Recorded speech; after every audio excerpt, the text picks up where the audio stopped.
Things are looking bright out here today, Bev. What are you up to?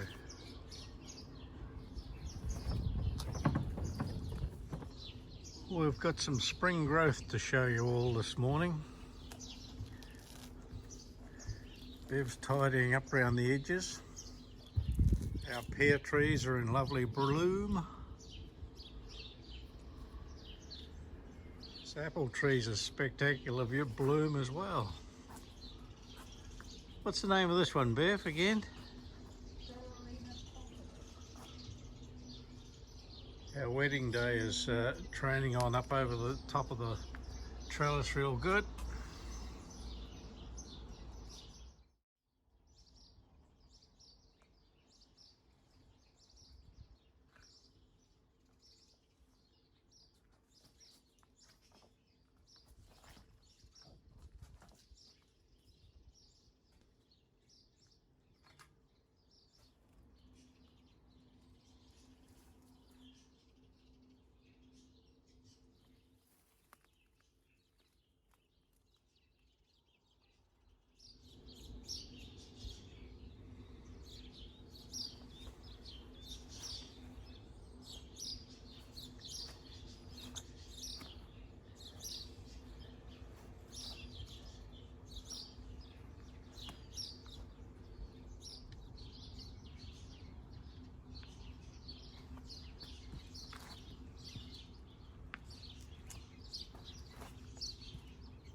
Last year, as we watched the spring growth, there was some majestic digitalis, white foxgloves, and I'm hoping that they're still there.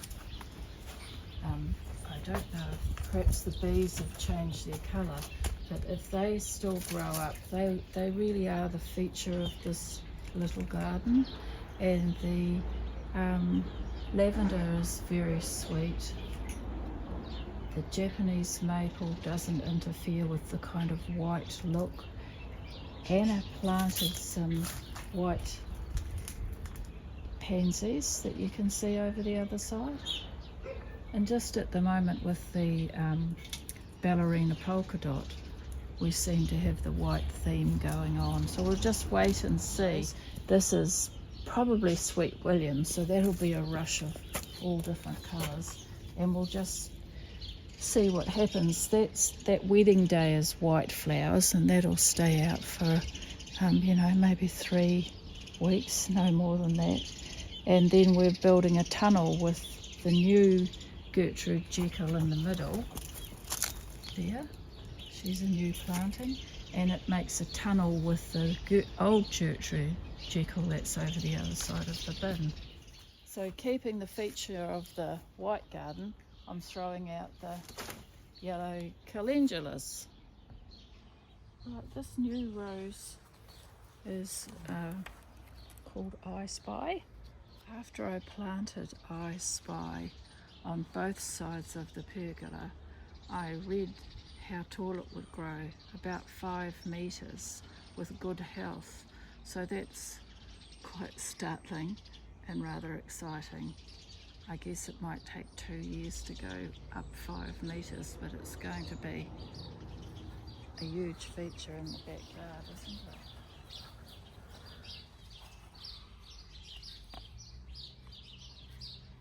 Been doing a bit of work in the backyard here as well, in the swimming pool. I emptied out this a couple of days ago. It took me about 5 hours to pump it out. I've got a submersible pump that goes in there, and I just keep moving the rubbish to the bottom there, picking out the bigger lumps from this tree here, and working my way towards the bottom. I've got a leak that I wanted to find out, and I think I've worked it all out. I had it full. I was marking the dates and the time it was working its way down. Kept subsiding down till it got down to this level here, and it stopped. But look, I've blown the seal out round here with the water blaster, so I'll put that back in and fix that. And then under here, there's a rubber seal too that goes right round there, around that edge there. And I will run around that, because that's where the kids splash the water up and over the outside. I don't think we'll lose much water there, but it won't take me much to run some RTV. I've got these tiles to put back on this edge here, so that there's no sharp edge for soft white feet. Then a lick of paint and she should be looking good for the summer. Now, whether Timaru is at the bottom end of where they grow swimming pools in the South Island, but it's here, and I needed to get to the bottom of the pond here so I could see what I had. And I've worked on the pump and the filter and the pipes, and that all works really good. So now I'll just do this repair, smarten it up, and I'll utilise it this summer to see whether we can get some work out of it. We had the council come round with their check sheet, and they've given us approval that the gates lock properly at the right height. I had to put another gate in down here because I didn't want to be impeded here. So I've ripped it out, all the ferns and everything here, growing a bit of grass seed. I now found that this fence here needs repairs. Got to fix that. And I'm up to doing a bit of work on the back of the house here in preparation for painting in the summer. In the process of dismantling this old barbecue here, it can go. We'll just keep the best of the bricks for around the garden. We'll protect these plants here, so I give them another chance. And this one here is underway too for the summer. I put this area back into grass seed, so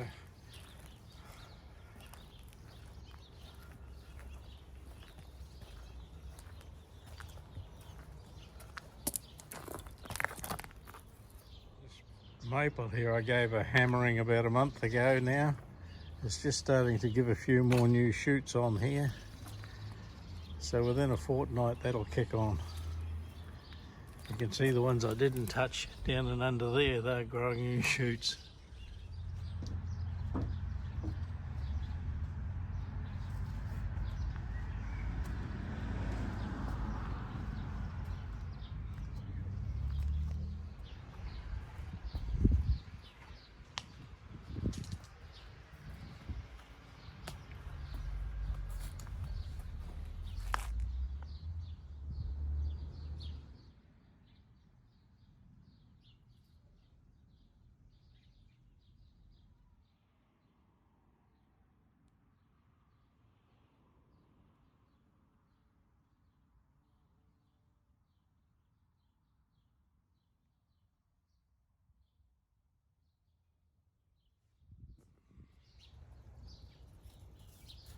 This is the quince flower out.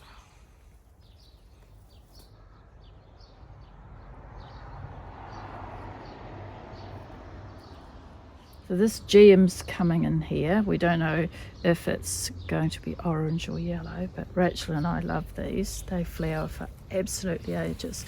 And this is to protect some annuals that I've got there going down there. That one's lettuce.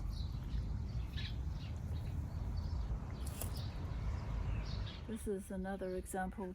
These penny blacks, they will die back, and we'll have some annuals here.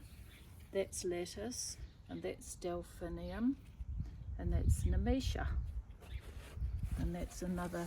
Did you see me take that lid off that? Well, you got all these sticks here still there. So I won't accidentally walk into the irises. These are the bearded irises that I split up.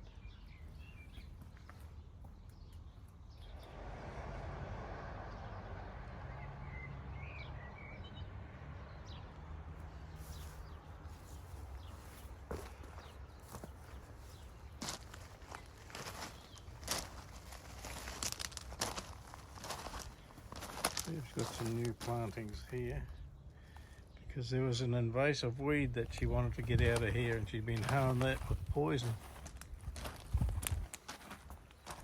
But this big old rose here, this one called Bev is... That one's Rhapsody in Blue. Rhapsody in Blue, and that gives it a lengthy display of roses.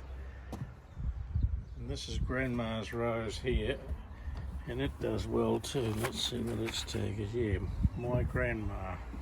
Bred in New Zealand. Yeah, Bob Matthews, named for our grandma Luana. The multi-petal vintage style blooms are repeatedly produced on a compact, robust plant. This is salvia we brought back down from Tauranga when we came down. So it should get bigger and stronger and better as it goes. These iris were lucky because I had trestles all over them and stepping back off the ladder. There's an old rose there that's bright red and it lingers too. Well, we don't know the name of that one. And we put a couple of lavenders along this little garden here, interspersed with a poppy, and there's our first poppy out for the season. Trim this cherry tree right back so that I can throw a net over it this year, and I'm going to beat the birds to the fruit, and that happens about late December. My broad beans, I'm looking forward to a taste of them. I've got backup broad beans and some cucumbers here, some corn that's not doing the best. Got me butternuts in and me pumpkins in under where I'm standing now. And this is my Hergel mound here with some tomatoes and some brassicas on there and a few beans on the far end. This year these pear trees here have bloomed quite well, and now they're set for fruit, especially this one here. See the young fruit on there? And the reason is because I've got the garden and the sprinkler system there, and they're getting much more water. These 2 or 3 plants here are the sweet 100s going through to splices, and this is one I had in the glass house there, and I've just fetched him out and he's doing better out here in the fresh air. And our most recent added is this swing seat here we've got. So we've got the barbecue table there and a swing seat here now, so we can throw a cover over that on a hot day and sit here and eat an apple. Can I tell you about the plants I chose? So because the swing seat is a kind of a maroon look, I used some of the plants I already had, including black satin, which is this guy, and then a purple nemesia, and this one, which is red, not sort of orange like the ticket, Calabrachoa, which likes the sun, and it's a bit like a petunia apparently. And I just think that those colours, and I stole one of Alvin's gorgeous lavenders called Ruffles. He came out of the front garden and lives here behind these ones.